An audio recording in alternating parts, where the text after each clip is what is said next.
Ľad, vietor, ticho, ktoré prerušuje len praskanie snehu pod nohami.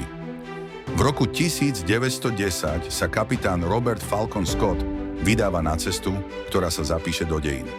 Jeho cieľ? Južný pól, miesto, kam dovtedy nikto nedosiahol. Ale čaká ho neľútostný súper, norský polárnik Roald Amundsen. A tak sa začínajú preteky, ktoré sa skončia nielen objavom, ale aj tragédiou.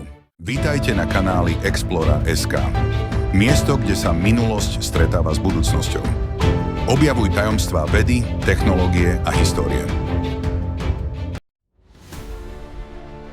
Začiatok 20. storočia. Svet už pozná Mount Everest a oceány, ale Antarktída zostáva neznámou.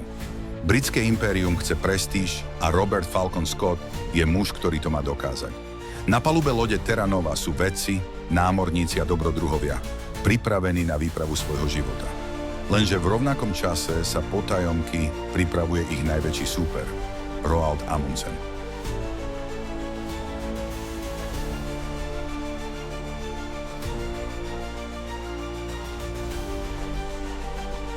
Terra Nova vypláva z Cardiffu a po dlhých týždňoch dorazí na Rossovo pobrežie.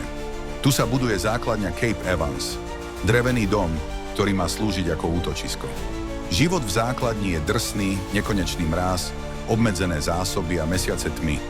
Ale tým nezaháľa, skúmajú ľad, zvieratá, počasie. Všetci však vedia, že hlavný cieľ je pól. Expedícia bola od začiatku skúškou prežitia.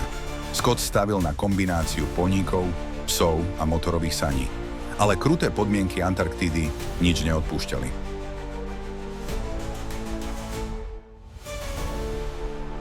Z denníka Roberta Falcona Scotta. Na každom kroku sa pýtam, dokážeme to? A odpoveď si dávam sám, musíme. Pre Anglicko, pre vedu, pre budúcnosť. November 1911. Scott konečne vyráža. Plán znie dobre. Motorové sane, sibírske poníky a psie záprahy. Realita?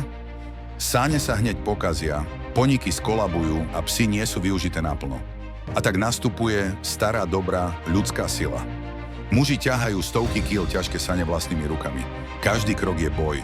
Mráz, hlad, vietor, nekonečné dni šliapania. Ale idú ďalej. Cez ľad, cez hory, cez obrovský ľadovec Beardmore. Výprava čelila okamžite problémom. Ľadové búrky, pomalý postup a technické ťažkosti. 17. január 1912. Scott a jeho tím dorazia na južný pól. Lenže tam už niekto bol. Čaká ich obrovské sklamanie, vstýčená nórská vlajka. Amundsen ich predbehol o 34 dní. Norský polárnik Roald Amundsen viedol svoju vlastnú výpravu, efektívnejšiu, lepšie pripravenú. Využil iba psie záprahy a postupoval rýchlejšie. Predstav si to sklamanie. Mesiace driny, mrazu a nebezpečenstva. A keď dorazíš, niekto už bol rýchlejší.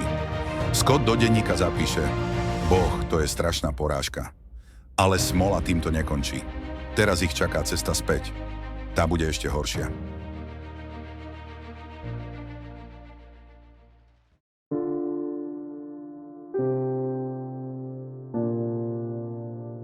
Cesta späť sa stala bojom o život.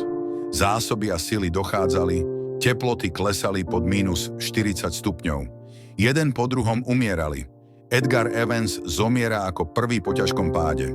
Kapitán Lawrence Oates so zničenými nohami opúšťa stan so slovami: Idem von, môže to chvíľu trvať. Nečakajte ma späť. Oates sa obetoval, aby dal ostatným nádej, ale márne. Scott, Edward Wilson a Henry Bowers pokračujú, ale nevládzu. V marci 1912 ich zastihne búrka a umierajú len 18 kilometrov od zásobovacej stanice.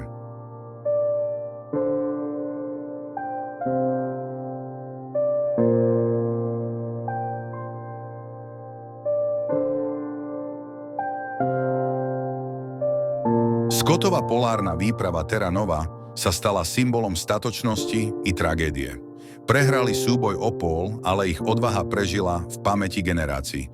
Ich denníky hovoria o odhodlaní, priateľstve a cene, ktorú je človek ochotný zaplatiť za sen. Scott a jeho muži síce neboli prví, no ich hrdinstvo prežilo celé storočie.